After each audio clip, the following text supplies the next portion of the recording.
जय श्री राधे जी की। कई बार हम जीवन में बहुत सारी चीजें मन में बैठा लेते हैं और बैठाने के बाद वो निकलती ही नहीं है। बहुत सारे इंसानों के जब कोई आते हैं और उनकी गृहस्थ वाली प्रॉब्लम कि आज ये तकलीफ आज वो तकलीफ, बहुत सारी तकलीफ होती। गृहस्थ का नाम ही सुख और दुख दोनों ही है। मजा भी है तो दुख भी है, सुख भी है तो शांति भी है। लेकिन जब हम परिवार में बैठते हैं और किसी के बारे में कभी बहुत ज़्यादा टेंशन हो जाती है तो हम परिवार वाले क्या करते हैं, सबसे पहले जन्म पत्र लेके पंडित जी के पास जाते हैं कि इसका भविष्य जानकर आए। खास करके माएँ अपने बच्चों के लिए। और जब जन्म पत्र लेकर जाती है, पंडित जी खोलते हैं, उसमें कई ग्रह खराब भी होते हैं। कोई जरूरी नहीं कि सारी ग्रह अच्छे ही होते हैं, कुछ चीज़ें खराब भी होती है। उसका निवारण भी होता है। ऐसा नहीं है कि खराब हो तो जिंदगी भर खराब रहेंगे, उसका निवारण भी होता है। लेकिन निवारण की तरफ हम ध्यान नहीं दे रहे। उन्होंने क्या बोला कि ये चीज उनके लिए गलत है या उसको ये बीमारी आने वाली है। सपोज पैरालाइज हो, चाहे कैंसर हो, चाहे टीबी हो, कोई भी बीमारी एक का नाम दे दिए कि आप थोड़ा सा ध्यान रखिए, ये होने की चांसेस है। चांसेस है, हुआ नहीं है। लेकिन हम और अगल बगल की बातें जो अच्छी बता रहे हैं उसको नहीं ध्यान देते। जो नेगेटिव है उसको लेकर हम विचारों को लेकर घर में आ जाते हैं और आ करके हमारा जो चेहरे की रौनक है, हमारा दिनचर्या है, हमारी सोच है, सब बदल जाता है। उससे क्या होता है कि हम इतने चिड़चिड़ाहट हो जाती है कि हम छोटी छोटी बातों में गुस्सा आने लगता है।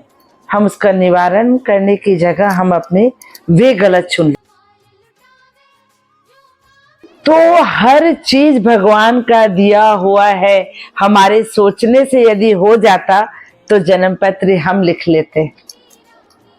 इसलिए हमें कर्म पत्री पे ध्यान धरना चाहिए, ना कि उस पे, क्योंकि उसमें विधाता ने खुद लिख करके गए हैं तो उन्हीं को पता है।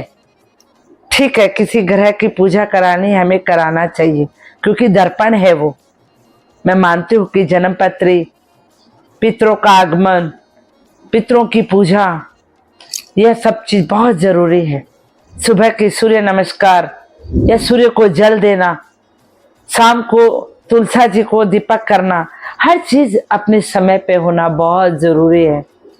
लेकिन सोच यदि आप वही में रोक लिए और उसको चेंज नहीं किए तो जिंदगी भर आप उस सोच में ही पड़े रहोगे और जैसे सोचोगे वैसा ही होता है। ये आप मान के रखिए। आपको सोचना है मुझे वहां तक जाना है तो आप जाते हो। आपको सोचना है कि आज मुझे ये करना है तो करते हो। इसी तरह से सोच को यदि आप बैठा लिए कि ऐसा होना है तो होएगा, तो आप इस चीज को भुलाइए कि ईश्वर ने जो रचा है वो होगा। और ईश्वर मेरे लिए गलत सोच ही नहीं सकते क्योंकि मैं पूजा करती हूँ, प्रेम करती हूँ, भक्ति करती हूँ। हो सकता है कि विधाता ने मेरे कर्म में कुछ गलत लिखा है तो उसको टालते भी है, छोटे से में टल जाता है। कोई जरूरी नहीं कि बहुत बड़ा लिखा हुआ तो बहुत बड़ा होगा, लेकिन विश्वास होना बहुत जरूरी है। यदि विश्वास है तो आपके भाग्य में लिखा कम हो सकता है। यदि आप मेहनत करो, कर्म करो तो इससे आप वाकई में बढ़ सकते हो। लेकिन सोच यदि आप नहीं करें, बदले, तो आप वहीं रह जाओगे, आप कुछ नहीं कर सकते। हमारे कर्म पर, हमारे पूजा पे, हमारे ईश्वर पे विश्वास करो, ना कि जन्म पत्र में विश्वास करके इतना कुछ हो जाए। यदि हम किसी देवी देवता के पास जाते, उन्होंने भी कह दिया कि ये बुरा है, अच्छा है, आपने कहा, उन्होंने कहा, आपने सुना, जो अच्छा है उसको लेकर आइए, जो बुरा है उसको भगवान पे छोड़ के आइए कि जैसे आपको अच्छा लगे हमारे लिए वैसा करना। जब हम छोड़ के आ गए तो ईश्वर अपने ऊपर ले लेता है। और यदि हम टेंशन लेकर आ गए तो भगवान ने सोचा मेरे ऊपर तो छोड़ा ही नहीं, खुद के ऊपर लेके गया, तो अच्छा ऐसे दे देते। तो हम खुद थाली क्यों पसारे, हमें जब बना बनाया मिल रहा है तो हम खाली थाली क्यों आगे लाए। तो हमारी सोच को भी गलत को आगे नहीं लानी चाहिए। और हमें से हर परिवार में ये समस्या आती है, इसे बदलिए, सोच को बदलिए और अपने कर्म पर और भगवान पे भरोसा रखिए। जय श्री दादी जी के।